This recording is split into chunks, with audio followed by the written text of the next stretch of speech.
l'actualité aujourd'hui, c'est donc le coup de colère de Carla Bruni ce matin sur son site internet. Carla Bruni qui reproche à certains sites belges en particulier d'avoir diffusé des photos d'elle volées, mais surtout des photos sur lesquelles on peut voir le visage de sa fille. Alors que dit la loi en ce qui concerne la protection des mineurs, en particulier dans le cadre de la presse People? C'est une enquête signée Frédéric Maurice. Le gros coup de colère de Carla Bruni. Des photos volées de sa fille Julia avec le visage apparent ont été publiées dans la presse. Jusqu'à présent, la fille de la première dame avait été épargnée.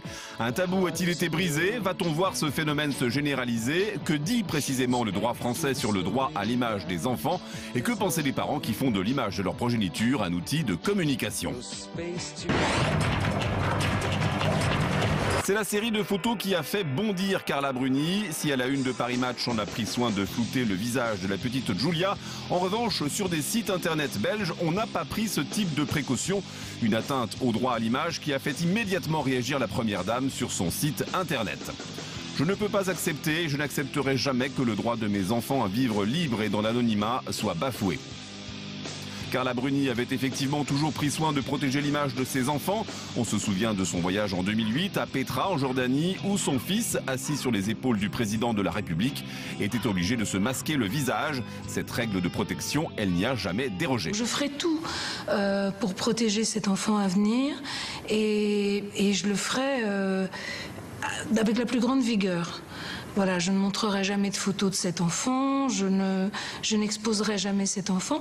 Je pense que l'exposition à la vie publique est un choix d'adulte. Alors dans le cas de publication sur des sites non français, quels sont ces recours? À partir du moment où si le magazine est sorti en France, ils peuvent attaquer d'ailleurs en France. S'il n'est sorti qu'en Belgique, a priori, ils ne pourront attaquer qu'en Belgique. Si maintenant ces magazines peuvent être consultés sur Internet, c'est-à-dire partout, notamment en Europe et donc en France, cette consultation possible après constat peut permettre l'introduction d'une action en France.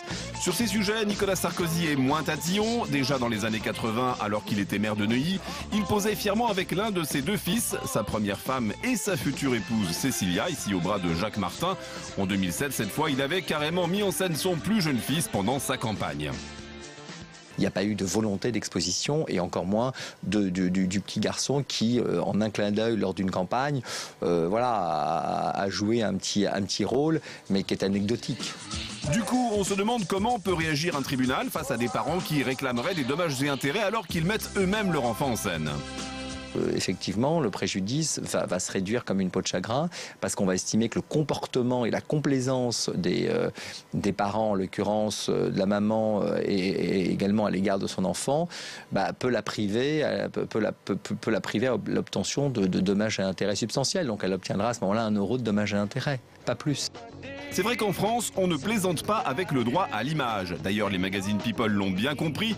Quand il s'agit de People français, hop, on floute les photos. Et quand il s'agit de People anglo-saxons, on voit les visages. Regardez, on recommence. Français, hop, on floute. Américain, hop, on floute plus. Donc chez les Américains, se ficherait-on du droit à l'image?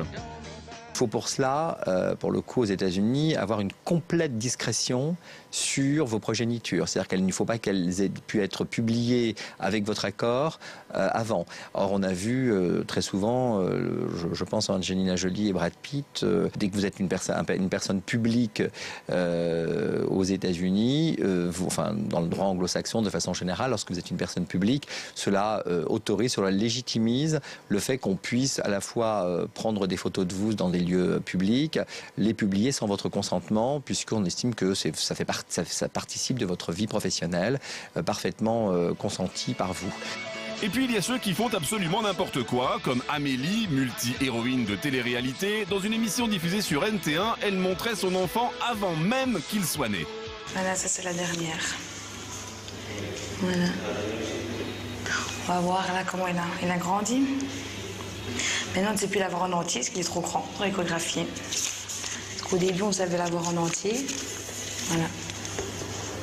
Effectivement, dans le droit, il n'existe pas encore de délit d'atteinte à l'image du fœtus. Le droit à l'image des enfants de personnalité est donc moins simple qu'il n'y paraît. Entre ceux qui veulent protéger leur famille des regards indiscrets et ceux qui les mettent clairement en scène, la frontière est parfois très floue.